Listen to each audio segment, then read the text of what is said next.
Nouveau record pour le secteur touristique au Maroc qui s'impose comme une destination de choix. Plus de 7,2 millions de touristes ont visité le royaume durant les 5 premiers mois de l'année, soit une croissance de 22% en glissement annuel. Ce dynamisme confirme l'attractivité du royaume sur l'échiquier touristique mondial. Pour en parler, nous sommes en direct avec Jamal Sadi, expert en tourisme.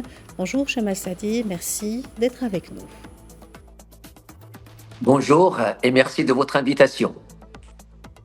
Alors le Maroc a franchi un cap historique avec 7,2 millions de touristes enregistrés à fin mai 2025.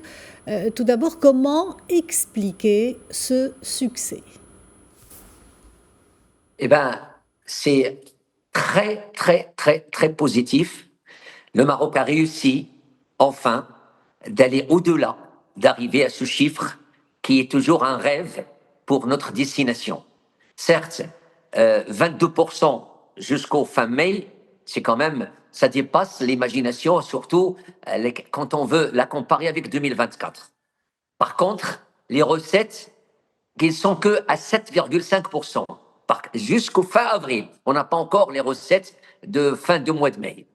Alors, primo, il faut quand même féliciter la feuille de route avec les professionnels qui est représenté par le CNT, la Confédération nationale du tourisme, et le ministère du tutelle.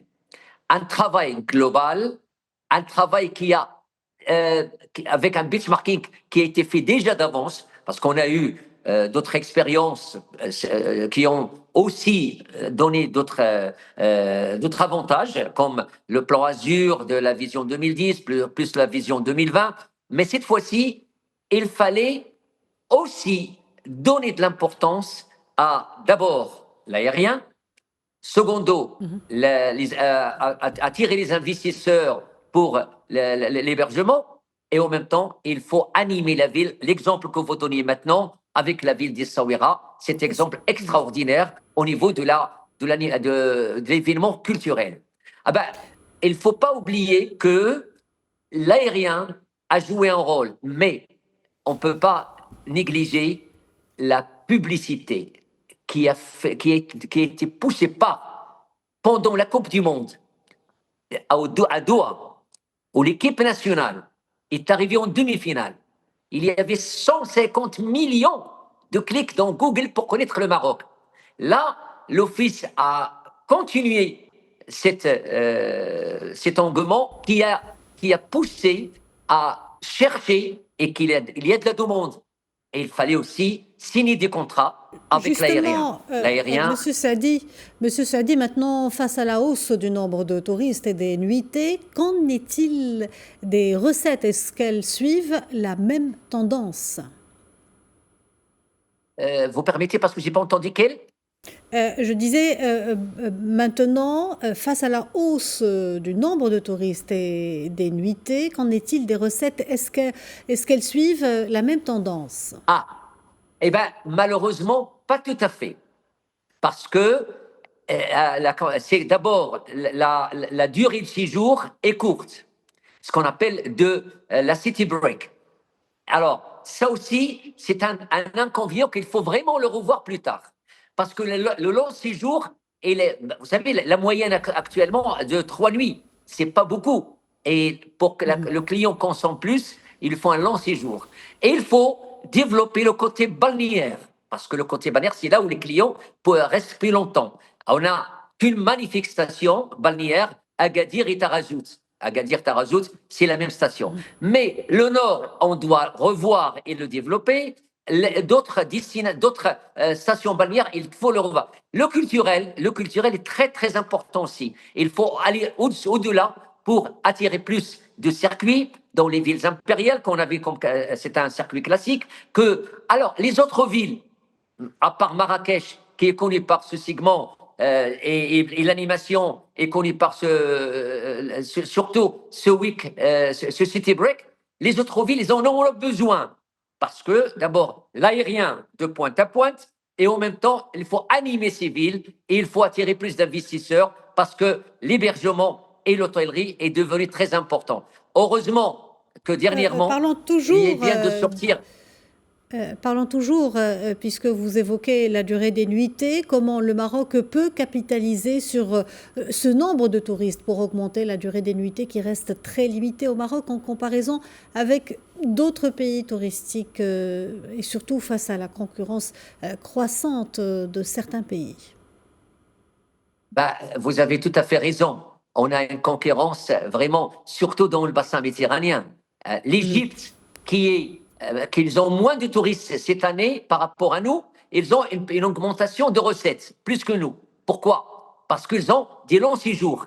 Et là, c'est le travail maintenant au niveau de l'étude, d'étudier et d'attirer, parce qu'il faut avoir plus d'activités, les événements culturels, il faut varier les produits dans d'autres segments, les segments écotourisme qui en a. Alors, je précise aussi que, heureusement, avec les nouvelles décisions maintenant que Madame la ministre a annoncé dernièrement, surtout d'élargir et d'aider les investisseurs, même leurs villas ou leurs appartements peuvent être loués au tourisme. Ça, c'est vraiment important.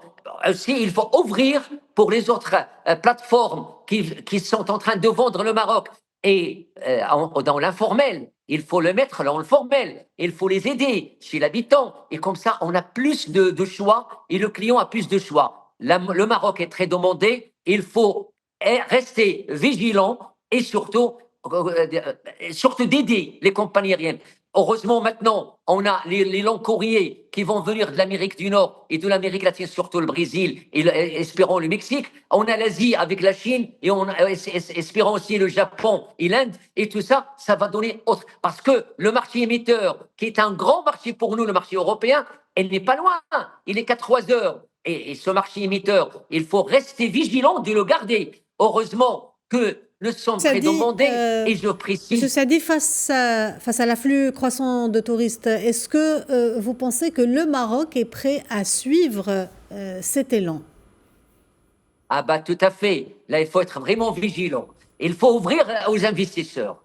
Ça, c'est important parce que le ministère du Tourisme a ouvert d'autres aides avec la SMIT, mais il y a des problématiques au niveau d'administration, au niveau régional. Et là, il faut aider et pousser parce que maintenant, les enseignes, ils sont là seulement pour gérer. Ils veulent pas investir. Et pour investir, il faut aider. Heureusement que la station balnéaire de Saouira, il sera développée prochainement. Il faut développer d'autres stations. Et ça, vous savez, on peut pas, parce que le tourisme, c'est quoi? C'est une industrie et un commerce. Et il faut vraiment le développer. Il faut savoir le protéger et surtout l'aider aux investisseurs. L'aérien, l'investissement, l'animation, c'est comme ça, on peut aller au-delà et on peut protéger et pousser les autres à venir. Les autres, il faut aussi chercher d'autres marchés.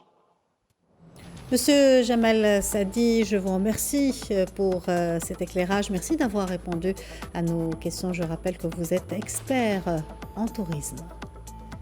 Merci beaucoup.